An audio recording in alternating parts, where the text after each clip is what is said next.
The worst thing I hated for a parent to come tell me, well, the first phrase I hate, can I talk to you for just a second? Because nothing ever came behind that sounded like, you rock, you're amazing, and I just want to let you know. Never. It was always something negative.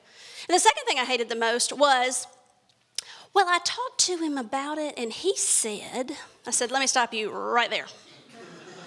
I can't care what he said.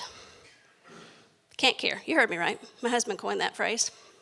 Because if I care, meaning I give attention to that type of behavior and those types of, reasoning, then I'm not doing justice to you as a parent in supporting you or the child, right? So I can't care about that.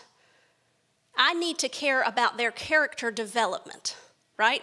Not this trivia that we get wrapped up in, right?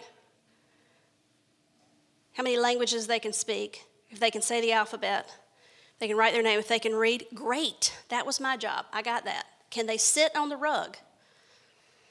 Can they pay attention to an adult?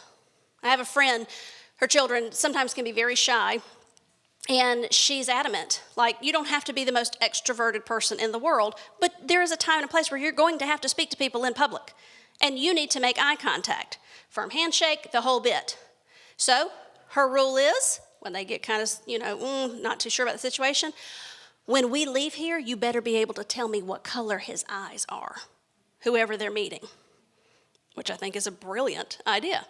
So if you have a child, that gives them a way to handle that situation. If you have a child that's exceptionally shy, don't enable that, because then that becomes that much worse. Do you see what I'm saying?